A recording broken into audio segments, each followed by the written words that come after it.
Hello everybody, it's Kara from Wild Book Garden, and today I'm so excited to announce round 4 of the All the Worlds a Page Readathon. I can't believe this is our 4th year. This is a Shakespeare-themed readathon that I'm hosting with two of my lovely Shakespeare-loving friends, Julia from Shakespeare and Such and Olivia Savannah from Olivia's Catastrophe. They will of course be linked down below as well as their announcement videos. And this is, as I said, a Shakespeare-themed readathon. You don't have to read any Shakespeare for it though. This is totally open no matter what your level of familiarity or enjoyment of Shakespeare is. The prompts and the structure of the readathon is themed around Shakespeare's plays, but that doesn't mean you have to read them. You can if you want to, but don't feel like you have to. We also have a Twitter account, which is @WorldsAPage. I will link that below. And we're going to be running this readathon for the entire month of April, which is appropriate because it is the month of Shakespeare's birthday and death day, and yeah, just kind of unofficial Shakespeare month. Also, it is the month of my birthday, so I feel like that's extra exciting for me. So this time around, our theme is sort of a choose your own adventure style slash almost like fan fiction. It's going to be really fun, I think, and I hope. Basically, you're going to be building your own story, kind of mashing up different characters and elements from all of Shakespeare's work. So I'll just kind of go over the general idea of how it's going to work. I am going to go over all the prompts, even though there are a ton of them, just because that might be helpful for some people and I might be able to give a little context for some of the prompts. But I'm also going to do timestamps down below, so if you want to skip that part, you can. And yeah, so the kind of general idea of how it's going to work, you're going to choose a main character. You can either choose a character from the protagonist list, or you can choose a pair of characters from the lovers list. Or you can also use one of the lovers characters just as a single protagonist. So basically, if you want to do a cross-play ship, you can do that. But if you also just want to pick one main character and not have a romance, you can do that as well. Then you're also going to add an antagonist, a supporting character, a setting, a genre/plot, and even some stage directions if you like. And you can of course pick multiple settings and antagonists and all of that. Also, we want to mention to you that these are just like for fun. Like if you just kind of want to jump around to different prompts instead of like building a story, then just feel free to do that. All this information, by the way, will be in a Google Doc, which I will link below. So then you have all of your prompts chosen and you're going to use those chosen set of prompts to build your own Shakespeare play fanfiction style by reading books that fulfill those prompts. And you can of course do this any way you want. You can choose based on the prompts themselves. You can choose based on the story you want to tell. So if you know you want a certain character as your main character, you can choose that way, or any combination of that. You can play the game or like the setup as many times as you like. And we also have some really fun prompt cards if you would like to use these on social media. I'll probably pop them up as I'm talking through the prompts, but they will also be available on the Twitter account shortly after these announcements are posted. And also a couple evergreen notes. Prompt stacking is encouraged if you like to do that. You don't have to, but feel free to double up or triple up or however many prompts you want to count for a particular book. And then we also, as always, the hosts highly encourage you to read diversely, even for prompts that don't specifically require it. As you will see, there are some that specify that, but we really encourage people to do that anyway, you know, not just when you're required to. That's something that's important to all three of us. Before I get into the prompts, I do want to mention that we are going to be having reading sprints throughout the month, so be sure to keep an eye on all of our channels and social media and everything. We might be doing another watch along, I'm not sure, and anything else that I have forgotten will be in the description box and or in that Google Doc. So let's get into the prompts. There's a lot, as I said. So starting with our lovers characters. So these are ones that you could pick any two characters from this list and pair them up, and they're going to be your main characters. In the actual document, we have the character, the play that they're from, and then the prompt. Just to save a tiny bit of time, I'm only going to mention the character and the prompt. So the play information is available to you, but I'm just not going to worry about mentioning that for all of them. And as I said, I'm going to try and give a little context for the ones that might need it as I go, but if there's any that you don't really understand and that I don't cover, feel free to ask one of us on our channel or anything. Okay, sorry, I need to take a deep breath because this is going to be a lot of talking. So starting off with Juliet, a book you fell in love with at first sight. And this is a good example of a prompt that you can interpret in different ways. Maybe a cover you love, maybe like an impulse buy, anything like that. Desdemona, continue a series you're faithful to, because Desdemona was very faithful. Rosalind, a book that has illustrations. I am kind of thinking of like the tree scenes in As You Like It, like putting decorations or like poems on them kind of loosely connects to illustrations. I think. Viola, a book that has multiple covers, as in disguises. So any kind of book that has more than one edition. You don't have to own multiple editions of it, but if like the hardcover and the paperback is different, or like the UK cover is different from something, from like the US one, anything like that. Cleopatra, a nonfiction book with a beautiful cover because she was a brilliant woman who's often reduced to her looks. Beatrice, a book with feminist themes because Beatrice is a feminist queen. Katerina, a book with mixed reviews, like Kate, unfortunately.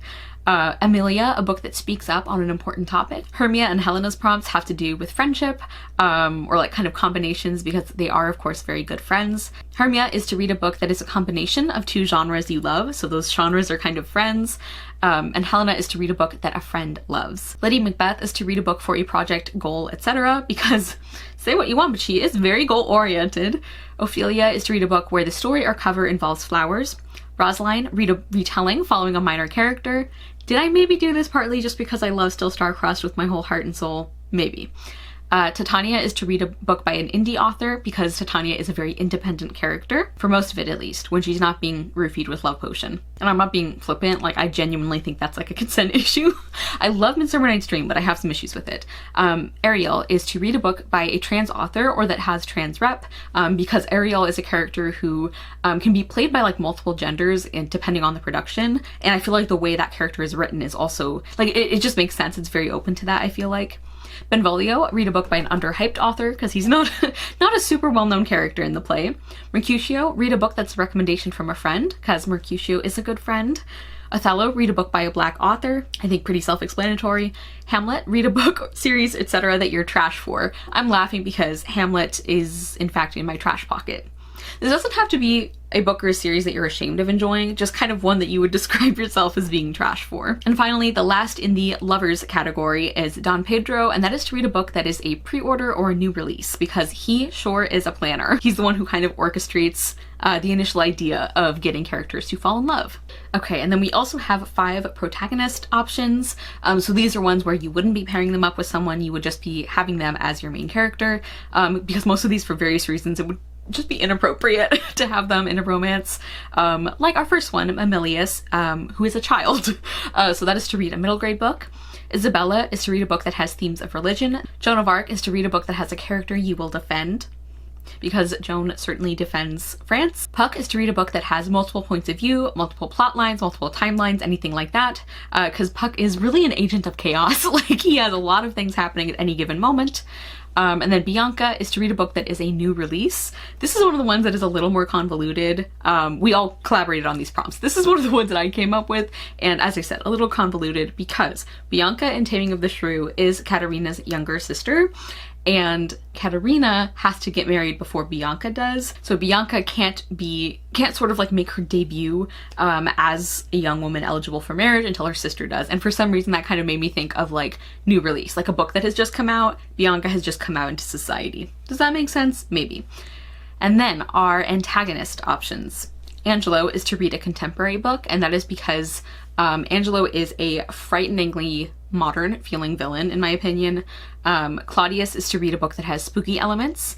Iago is to read a book that has a misleading cover or synopsis, because he is certainly misleading and manipulative and a liar. Edmund is to read a book that has a protagonist with a name you like. I know it's kind of a silly prompt, but honestly I just really like the name Edmund, and I can basically entirely trace that back to Edmund Pevensey when I was a kid. Oberon is to read a book that has fae, elves, etc. Tybalt is to pick a book impulsively, because Tybalt is such an impulsive character, so that can be a mood read, a book that you randomly select, anything like that. Tamora is to read a book that has a body part or body parts on the cover. If you've read Titus Andronicus, I think you know why. And Rican and Goneril, that is to read a book that has more than one antagonist. Then moving into your supporting character category, so this is like characters that you're going to be like friends with, or that are going to be there as side characters or supporting characters.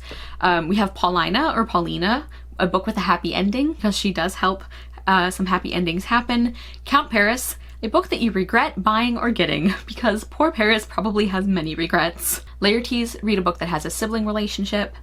Hero, read a book that has a female friendship, because I love Hero and Beatrice's friendship so much.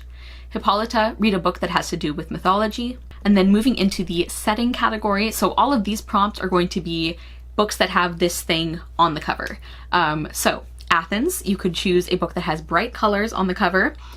And that is because ancient Greek statuary actually was like garishly brightly painted, but we think of it as being like really plain, austere marble because the paint all has worn away. The Forest, read a book that has nature or plants on the cover. Castle, read a book that has neutral tones on the cover. Venice, read a book that has water on the cover. Alexandria, read a book that has something shiny on the cover, any kind of like foil elements, or you could even do something like if there's an image of a mirror on the cover, I think that would count. And then traveling or like a multi-setting kind of story, read a book that has 3 or more colors on the cover. Moving into genre/plot, so these are genre or story elements that you would want to incorporate into your story. So the first one is war. That is to read a book that has a confusing or complex summary because all of the political stuff and the battles can get very hard to follow. A romance. Read a book that has 2 points of view, although I disagree with some of the plays that are considered like the romances by Shakespeare scholars, by some Shakespeare scholars. I really disagree with some of those, but that's the prompt. Comedy, a book that makes you happy. Revenge, or like revenge tragedy, a book that has enemies or rivals in it. And they don't have to necessarily stay enemies, but that's kind of how you'll be picking that one. History, a book that was published before you were born. And drama, a trope that you enjoy. And this is because Will certainly loves drama, both in the sense of like literal drama, like putting on plays, but also drama like very dramatic stories and other aspects of his life as well. And then finally, our bonus category is stage directions, because there are some interesting stage directions in Shakespeare. One of my favorites, one of the most iconic, exit pursued by a bear. And that is to decide with a poll, because that, like, i.e. random, because it is a very random stage direction. He dies. Read a book that is going to be emotional for you. Eavesdropping, borrow a book from somebody else's TBR. Re-enter bottom with an ass's head. I love this one. I did not come up with this one, but it brings me so much joy. Because the prompt is to read a book that you keep saying you're going to read. I feel personally attacked. Ghost beckons, reread a book. Enter 3 witches, start a series, and aside, a quick read. So an aside is like when a character will address the audience briefly, and as you know, as I said, briefly, it is usually for a very short amount of dialogue, so a quick read. Okay, so that was a lot of talking. I know that was a lot of detail. Don't feel overwhelmed by the prompts. We wanted to provide people with lots of options because the whole thing is about choosing options and combining things in interesting and fun ways. And also, we of course didn't include every single Shakespeare play or every single Shakespeare protagonist. We just kind of picked ones that we thought would be interesting, or some of our favorites. So I think that is everything. As I said, please check out my lovely co-hosts, Julia and Olivia Savannah. They will be linked down below. We're going to be doing reading sprints throughout the month. As I said, we will be posting the prompt cards that I probably had up while I was talking. Those will be on our official Twitter account, and yeah, let me know if you guys are going to participate. I hope you are, and also feel free to just participate in a super casual way. Like if you just want to pick like a couple prompts, or you just want to read like one Shakespeare play or something, we'd love to have you as well. So please let me know if you are going to be participating. If you are, maybe let me know, like if you already have kind of an idea of like a character or anything that you want to choose, let me know about that. I think this is going to be really fun. I hope you guys enjoy it. Thank you guys so much for watching. I will see you soon with another video, and I hope you love the next book you read. Bye!